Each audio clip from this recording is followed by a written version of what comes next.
Hello, everyone, and welcome to those present here today, both in person and online. My name is Elizabeth Holland, and I am a postulant for Holy Orders, as well as the ministry intern here at St. Michael's and All Angels.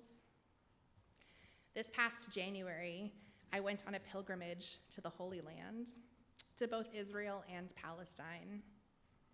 I walked over the dusty roads and around various ruins, such as the newly excavated first century synagogue in Magdala, the hometown of Mary Magdalene. And I even took my shoes off on the shores of the Sea of Galilee. After getting blisters on my feet after only the first day, I was amazed that I still felt excited to put my shoes on every morning and did not truly feel any pain until I took them off in the evening. The landscape over there was full of small fruit and nut trees, hills and small mountains, and flowers that gave off the most wonderful scent. Everywhere I went, there were people speaking different languages, such as German, Tagalog, and Swahili, to name a few, while the most common I overheard were Hebrew and Arabic. I met strangers who didn't speak English, but we were able to make enough conversation to either take a picture or just pass a smile and a nod in greeting. One of the more poignant moments was walking the way of the cross. There they call it the Via Dolorosa. I had pictured in my mind that the stations would be quiet and dim, as most of my experiences of the stations of the cross were like that. We started at the Temple Mount early on a weekday morning with very few people around. The first few stations were underground, and as we stepped carefully over the uneven and missing stones of the cobbled walkway, we could hear people talking and moving around on the street above.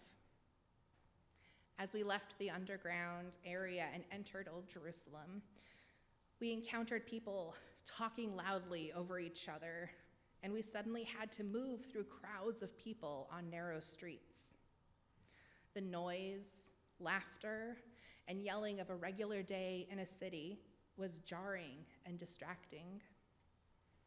It took until the 8th station before I asked God why I wasn't more present and focused on where I was on this sacred journey instead of as I was focused on all the distractions around me, which then led to a shift in perception. I realized that for me, this was a sacred moment. But for the people walking around, we were just another group of pilgrims interrupting their daily lives. So I decided to let the noise and distractions breeze past me. And in doing so, it let something inside me flicker with warmth, and a feeling of God's presence surrounded me. In our gospel reading, 2 disciples are walking towards Emmaus. I wonder what they were thinking after Jesus was gone. After the highs of the week earlier were then met with anguish. I wonder if disillusionment clouded their minds. Jesus had died. He left. He was not here. When you're so filled with heartache, it can be hard to even conceive the possibility of hope. I imagine that the 2 disciples were talking about their grief, wondering if what the women had said about Jesus being alive could possibly be true, and supporting one another in their sorrow. They had been following Jesus, listening to his teachings, and suddenly he was gone, leaving room for doubt and fear to creep in and uncertainties to arise.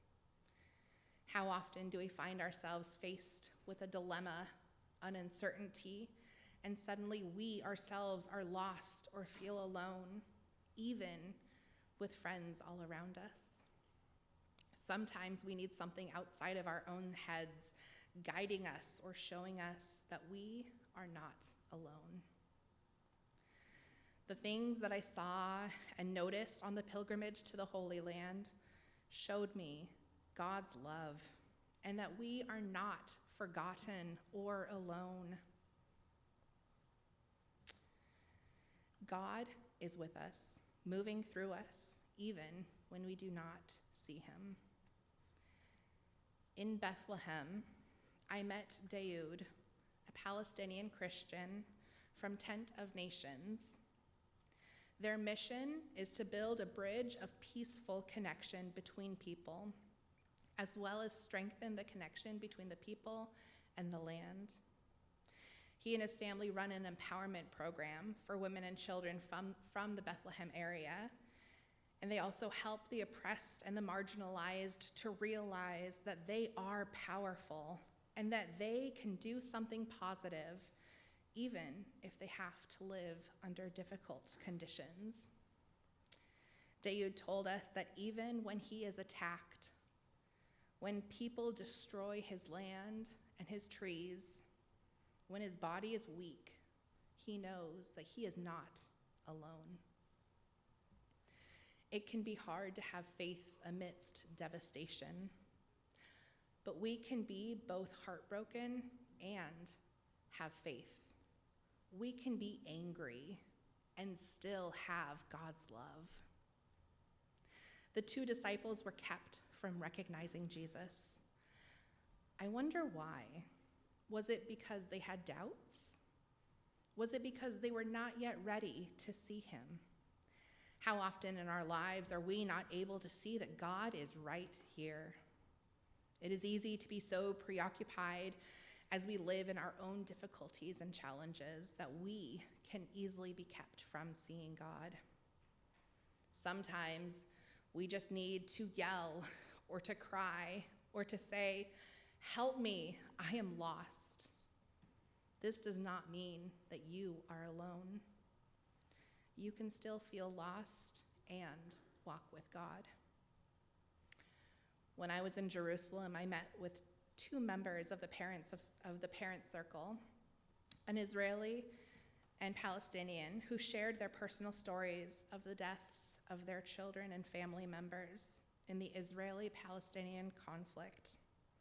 And they explained why they chose to come together to talk and work with one another instead of acting with revenge on each other. In their darkest moments, they supported each other and were there for each other. It did not negate their grief and struggles. It did not disperse their feelings, but they were not alone in their grief. They did not suddenly change religions, but they were able to lean into their respective faiths, to be more accepting of each other and each other's religions and what each other was going through. And they continue to let God guide them every day. As followers of Jesus, Christ who loved them, these two disciples on the walk to Emmaus experienced the worst few days of their lives, and now they are just trying to cope with a life without Jesus. Imagine the grief that they were going through. As they walked to Emmaus, they met an unknown man who stirred their hearts. In ASL, American Sign Language, there's a sign that is hard to put into words, but it means a fluttering or a filling of the heart. And this is the sign for it.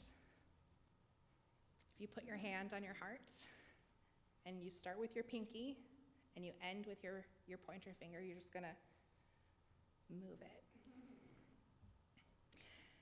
I can only imagine. This does not mean that their heart is suddenly filled with joy, but that there's something that moved it. I can only imagine that this is what the disciples felt. The disciples invited Jesus to dine with them and stay the night, as Jesus had invited others similarly in the past.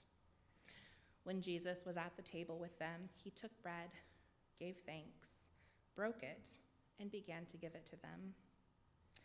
Then their eyes were opened, and they recognized him, and he disappeared from their sight. They knew that feeling in their hearts, that stirring, was telling them that Jesus was here all along. Sharing a meal is such an important part of our lives. The last time that Jesus shared a meal with his disciples in his earthly ministry, we call that the Last Supper.